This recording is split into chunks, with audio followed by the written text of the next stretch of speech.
Hello everyone! As promised, we're here to talk about my creative process, and because it's really different for different stage of work, I will separate them and maybe mention some different ways I know other authors use, and maybe you can get little inspiration or ideas to try, or maybe create your own way listening to it. Wherever works for you, I will be happy. And I want to actually start from the very beginning and talk about ideas, because I don't know how other people do it, but for me, the big idea, like what the universe will be, if it the something similar to our universe, or if it's fantasy world or something else, it's just pop in my head because it's a combination of different experience in my life. And my work here is not to create something, it's to remember what I dreamed about at night, remember what I thought about when I was walking to the nearest 7-Eleven, remember and try to write it down wherever I am, to just have the access to this thought and these ideas at latest. And sometimes I combine them, like I had this big idea about explaining some different not words, maybe conceptions, or some difficult things to I'm better with an example. Like we have the term compromise, and it's different for different people. We used to use the one word, but we express it and we feel it and we understand it different ways. We have a different experience, and I thought I can collect all of these difficult terms and explain them through my writings. But I didn't have any thought how I can wrap it up so people will be interested to read this, not bored, not feel like they're reading Wikipedia. Nothing bad about Wikipedia, but we have use it like a source of knowledge. We don't use it like a source of enjoy. Yeah, so I was thinking maybe later I have an idea how I can interpret it into something more fun. And I really had, because about 2 years after I had the first sparks of the idea about term explanation, I actually had the idea how I can imagine it in the story, how I can line it up with the characters and their experience and their baggage. Not mine, not someone else, not the story from the people that actually exist, but the character I build from the scratch, and they have their stories and they explain their stories and they live through them, and I can show some difficult terms explaining on this experience. Okay, so it maybe sound weird, it maybe sound not so much new or not so much interest, and that's okay because it's just idea. It's one from the million ideas we have through our lives, and the work here is not about creating something fabulous, not about creating something exclusive. It's about fixing every single idea you have on the paper or on your electronic notes or wherever you're comfortable with. So after that, when you start to write down or you start to create your storyline or something else, you have these ideas to choose from. to combine them, to maybe play with them and see what you can do with it. And this is when we go for the next step. When I come to the moment when I really need to start from somewhere, I start from the mind map and words leaving me. I'm sorry, guys. Spreadsheet. So I create the mind map with all the big ideas about this universe, or the big ideas about what I want to talk about and what I want to explore and everything. And on the mind map, I can just create some spotlights or new ideas for this universe or these characters, or philosophy or magic word, something like that. And when I start to understand that I don't really like mind map is not enough, I transfer it to the spreadsheet. I create different sheets with different meanings. Some of them, first one will be the core plot, like some big moments of the story.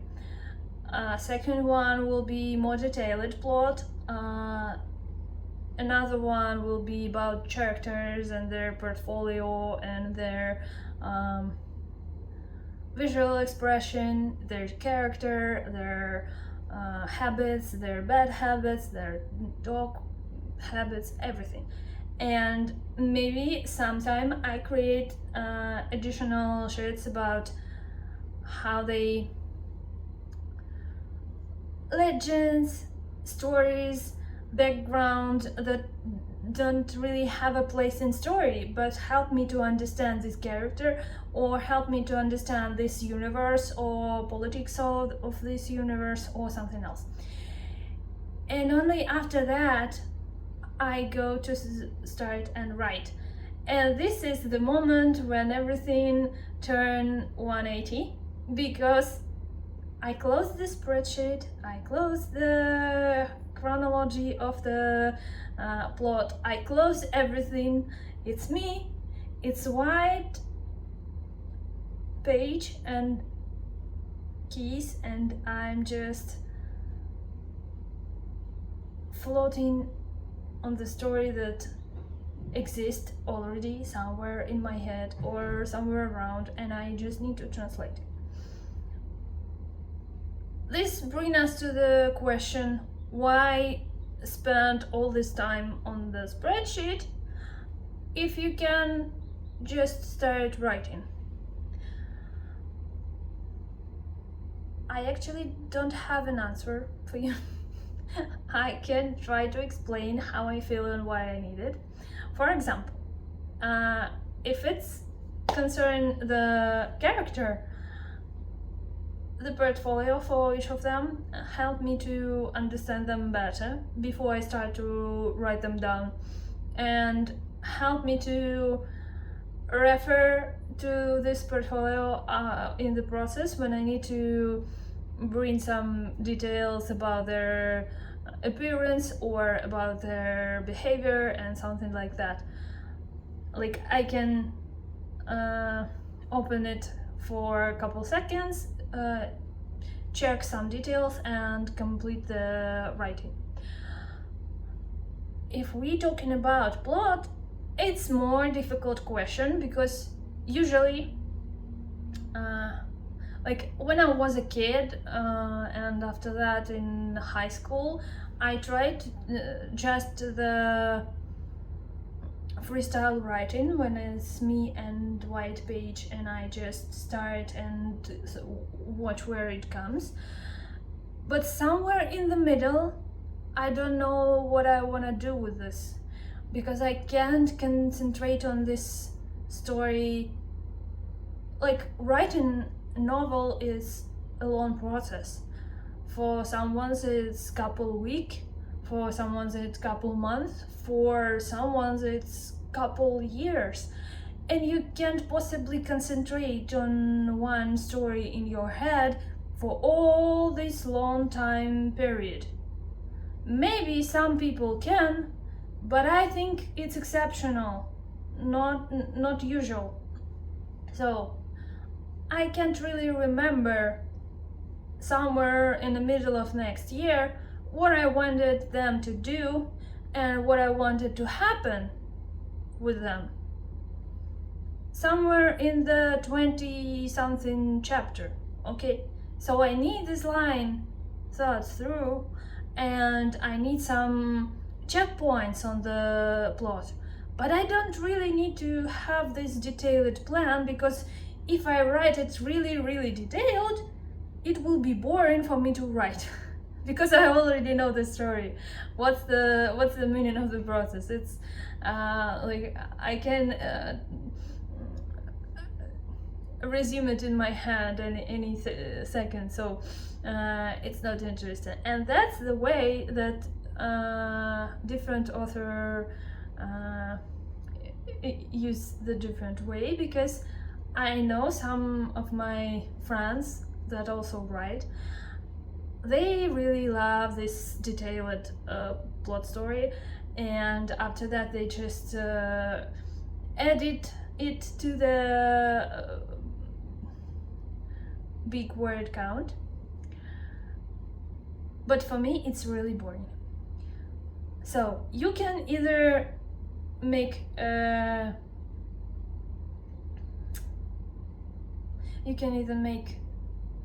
big story with a core plot, or you can make a big story with a detailed plot, and either way working good for different type of people. And maybe it bring you comfort when you have all the plot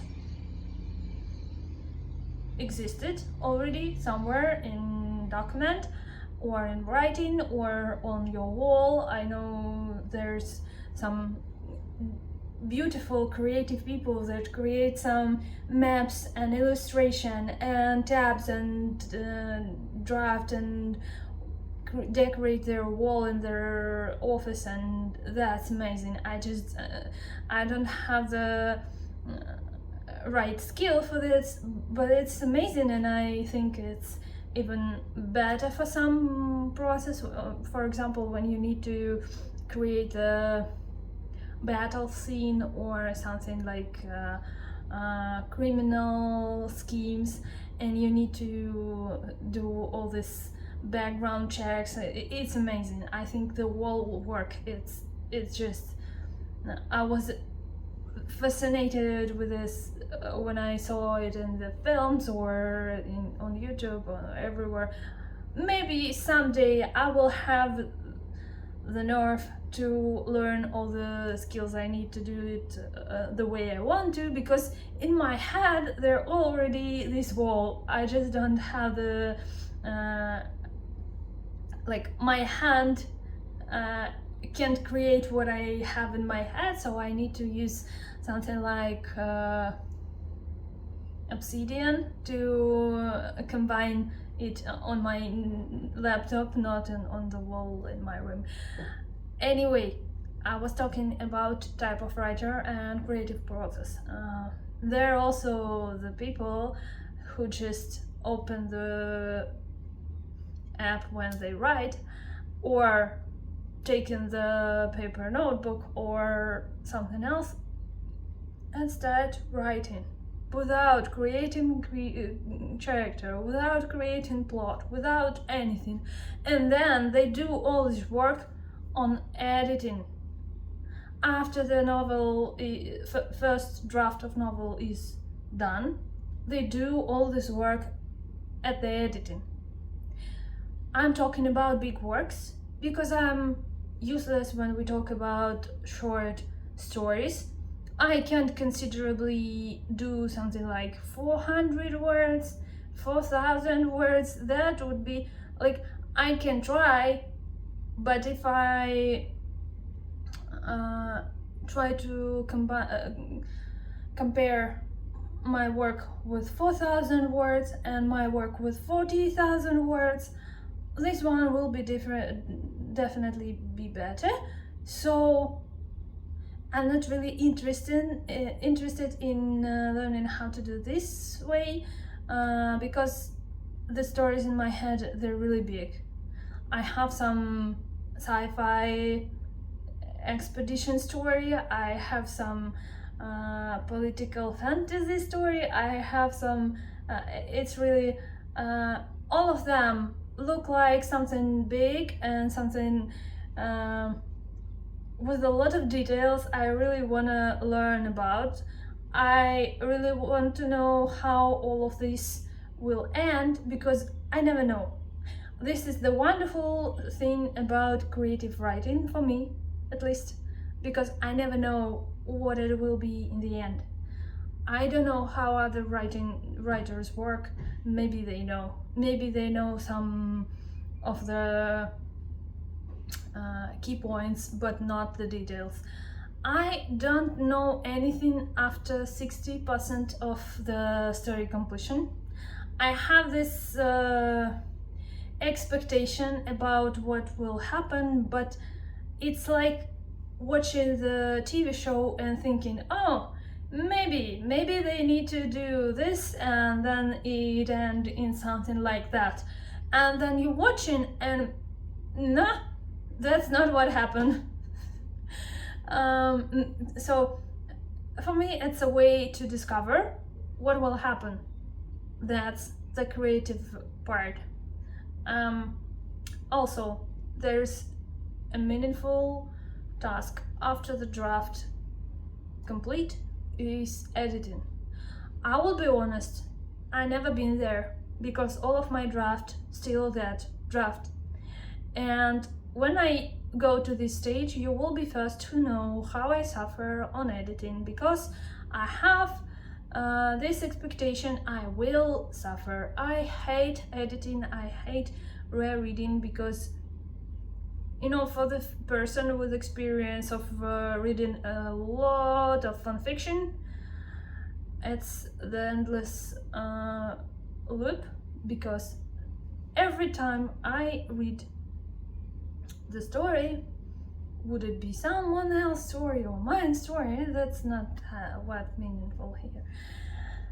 I see it a little bit different, okay? So if I, for example, read the draft and think I need to edit this part and change them and maybe mix some of them in another way, and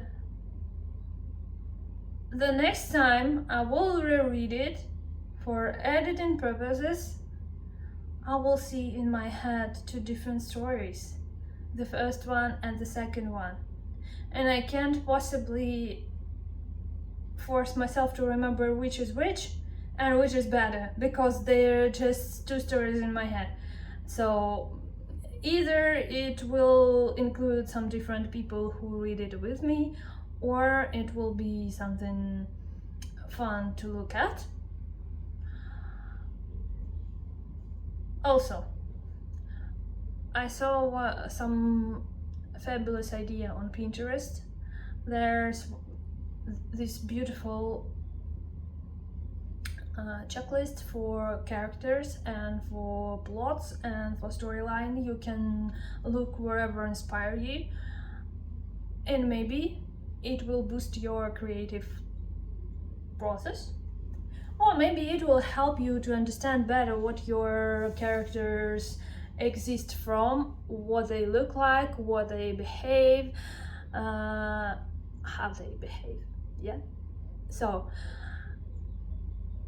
my way to understand my characters is just collecting the good illustration, photos, pictures and everything, and divide them to different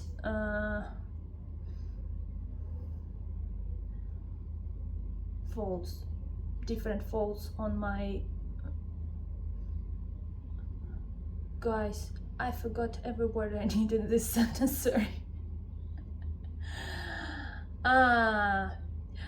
I divide them in different folds on my dashboard in Pinterest, and then when I create the character and their portfolio for my writing, I open this dashboard and I look through the pictures and choose whichever explain better what I wanna combine in this or that character, and then it turns out like a mini dashboard for every character that have a decent timing on the scenery. So that's my way. If you inspired by people in the restaurant or by watching the nature in your nearest park or everything, that's completely your way. It's beautiful wherever it is, even if you're inspired by something simple or stupid. If you think it's not good, it's good if it's inspire you, okay? If it doesn't bother other people, if it doesn't bring them difficulties or bad experience or something, if you don't nag them to have the emotion from them when they don't consent, it's good. You can experience your life and your creativity wherever you want. And if you can't, think about why you want it. Because if you can't and you don't want it, you never even bother with this thought, okay? The people who don't like creative process, they don't need it in their life. They're happy in other instances, okay? They're happy like in their work, maybe they're happy in their personal life, in their hobbies, in sports. They experience this life different way. So if you're thinking about creative process, no matter what it is, drawing, writing, creating music, everything, but you think you can't, or you don't have any inspiration, or you don't have any skills, or you don't have any something, think about why you thought you needed it in the first place. I think there will be answers for what you wanna do with it, and you either can find another instrument to achieve these goals, or you can understand better why you want to have the skills and creativity, and whichever you need. Because if you want to write and you think you can't because you don't have good ideas, you can start with random ideas, not good, just something. You saw the video on YouTube and you want to write down a couple sentences about it. You saw the article the other day and thought, I think other way, and write something down about it. You read a book and you thought, okay, that's good, but I think this character was stupid and I need to do it other way, and you go and create a fanfiction, post it, have a review from your readers, and start to understand better what this process is internally. Like, we do the same mistake with every process in our lives. When we think, oh, I can do difficult dishes because I can't cook, I never learned. And there's other people that think, I know how to hold a knife, I know how to hold the plate, I don't know, I'm improvising now. And I have a YouTube and I can watch and do the same at home. And maybe first 2 times will be terrible, but then I achieve the skill and can cook better, okay? There's people who think I can't drive a car. I never learned, I never have one, etc. And there's always another person that go, have lessons, have their driving license, and start to drive. So with creativity, it's the same. You go, you start, you do some terrible work, nobody see it. You do another work, and it's also terrible and nobody see it. But time after time, you do better and better. And somewhere on the way, you do it's not really good, but presentable, okay? And after that, you start to show it to other people. So, if you have questions, write them below the video and send me likes, because I really want to see if someone watching it and someone enjoying it, or you don't enjoy, then dislike the video. Everything's working. This is my way to do something terrible, to learn how to do it, and after that do something presentable. So thank you for watching this video. See you next time.